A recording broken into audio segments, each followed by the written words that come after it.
Mamadou Mbaye dëkk fii si Kayar dafa am benn mbir bu xew boo nga xamante ne moom moo waral tey jii sunu daje fii nga xamante ne moom mooy ci Kayar danoo am loo xamante ne daf noo bett lool jëm ci li nga xamante ni moom mooy sunu këru ndox gi ñuy wax Asifor yàlla dafa dogal depuis ñu mu fi ñëwee ak léegi mu ngi nekk 2002 yàlla dogal muy am ay résultats yu baax yoo nga xamante ne daf koy def à notre grande surprise ci semaine bii ñu jàll sous-préfet ñëw fi bëgg xamal ni ñu dañuy jël li nga xamante ne moom mooy Asifor bi pour jox ko ñi nga xamante ne ñoom ñooy waa OFOR ñu jox ko waa Aquatec li ñu si gën a tiital nag gën ñu see ragalloo mooy mètre cubage bi nga xamante ne moom mooy mètre cube bu ndox bi nga xamante ne moom lañ waxoon à 200 francs ñun ñuy wax pour ñu wàññi ko ñoom moom lañ wax ni dañ koy yokk à 250 francs mu nekk loo nga xamante ne lu dul d'accord la ci par A ak par B boo gisee imam yi ñu ngi nii taxaw suñu imam ratib moom moo doon wax léegi muy imam Cheikh Diouf délégué de quartier yi ñu ngi fi taxaw notable yi Kayar yëpp ñu ngi fi taxaw ak dëkk yi nga xamante ne ñoom ñoo seq ndox mi muy fu mel ni Xaar Yàlla fu mel ni Mbaawaan fu mel ni Kër Abdou Ndoye fu mel ni Njoxop fu mel ni Toor fu mel ni Jandeer ak Mbijjëm ak Sanc d'accorduñ ci tey d'accorduñ ci ëllëg ndax sous-préfet bi oo nañu réunion niki ginnaaw suba waaye ñu ngi koy xamal fii nga xamante ne moom mooy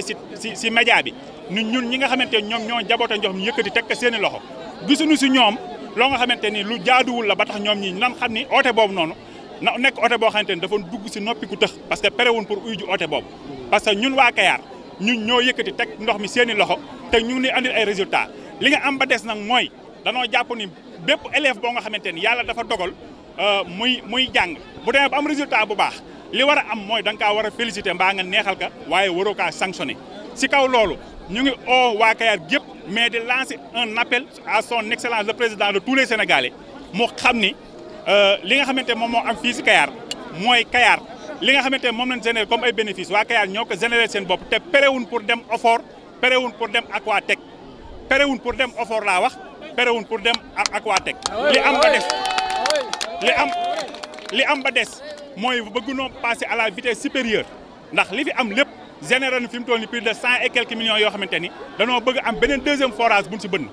comme dem nan ba àgg foofu ñun ñoo ko doxal ba mu agg si foofu nan ñu dimbali ngir yàlla ñu xam ni li nga xamante moom moo tax a jóg mooy danoo jël décision pour liggéey suñu dëkk waaye nag bu ñu nasaxal si loolu ñu ngi aussi son excellence le président de tous les Sénégalais mu xam ne ñun perewuñ pour dem foofu Asifor dañuy continuer di ko bàyyi mu nekk Asifor ndax ñu ngi am ay résultats yoo xamante ni yu favorable la pour ñun waa Kayar. Maguette Ka chef délégué de quartier Darou Salam mais li metti nit ñi daanaka mën nañ ni loolu moo ñu génne parce que li nga xamante ni mooy Asifor nekk ci biir Kayar ay doomi Kayar rek di ko liggéeyee ñu toog tey benn jamono rek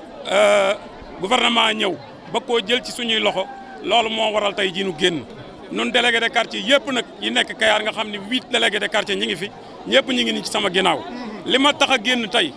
jii du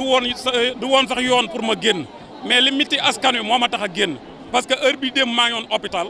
ba 10 heures ci guddi laa génn kon donc tey ji dama waroon a monté ji waat beneen butéel mais li tax ñëw demuma mooy askan wi ñoo nu ñor te comme nun nooy délégué yi ñu tegu ci suñu kaw lu miti ñun la lu naqari ñun la lu neex ñu teg ci suñu kaw kon tey bu askan wi taxawee am lu ñu jàmbat dañuy ñëw jàmbatle leen ko fii ñun bëgg ñu andi ay yeneen fetal li ñu bëgg mooy ñun nañ ñu bàyyi ak suñu forage luñ ñu teg nag mooy mënuñu koo dékku parce que li tax mënuñu koo dékku mooy mètre cube 250 kooku ñun attanuñu ko 200 francs sax dafa diis ci ñun parce que am na ndimbal yu nekk ci suñu biir yoo xamante ni ñun suñuy doom ñoo dem jàngi fa ñu war a jànge ji ñëw am li ñu war a am kon bu ñu ñëwee li ñu exploité ci dëkk bi suñu ñëwoon ñoom dañoo war a ñëw di laaj ba xam man lan lañ leen war a dolli mais ñoom xam nañ ni Kayar amul problème ndox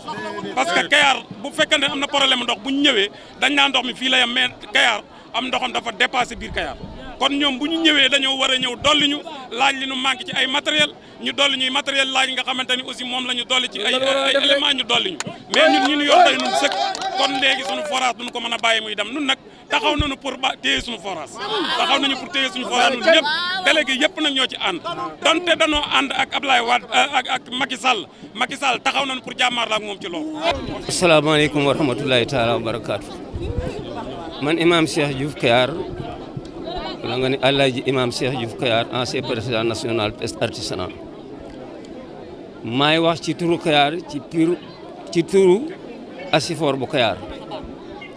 Kayar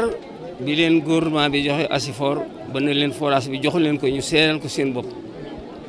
li ma ci wax a fekk man ci réunion ba tey jii Kayar seen taxaw nañu taxawaay bu responsable léegi am résultat yu leer nañ def seen bilan wane ko ni départ nañu fii arrivé nañu fii ci gàttal rek dem ba jënd seen terrain def ko bâtiment def fa bureau desal bénéfice ci gàttal nag léegi état bi ñun duñu ko contre waaye dañu koy demandé buy privatiser nañu privatiser sunu forage ci turu Kayar ci turu waa Kayar ñu seeral seen bopp seenu forage ñu bañ koo jël di ko jox ab ku fi dëkkul noonu mën nañoo seere sunu forage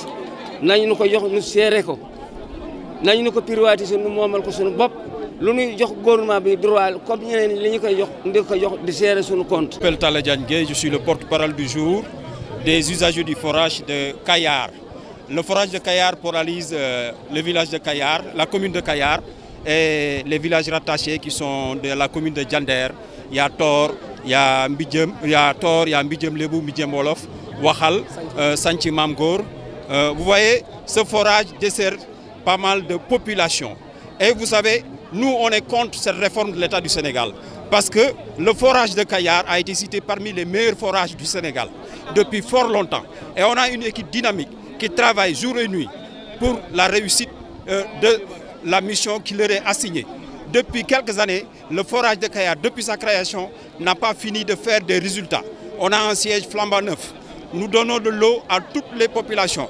Parce que je vois que l'OFOR dit un foyer, un point d'eau. Un foyer, un point d'eau, l'ASIFOR de Kayar l'a réussi bien avant la création de l'OFOR. Donc, je demande à l'État du Sénégal de nous laisser ce forage. Parce qu'il faut croire à l'expertise locale. Et à Kayar, on a des jeunes qui ont été formés dans les meilleures universités du Sénégal, à l'université Cheikh Anta Diop, à l'université de Saint-Louis, et qui gèrent très bien ce forage. Donc, on a des résultats. Les populations que vous voyez ici, mobilisées, après, vous avez écouté tout à l'heure l'imam ratib du village, pour dire non à cette réforme de l'État du Sénégal. Nous ne voulons pas d'Aquatec.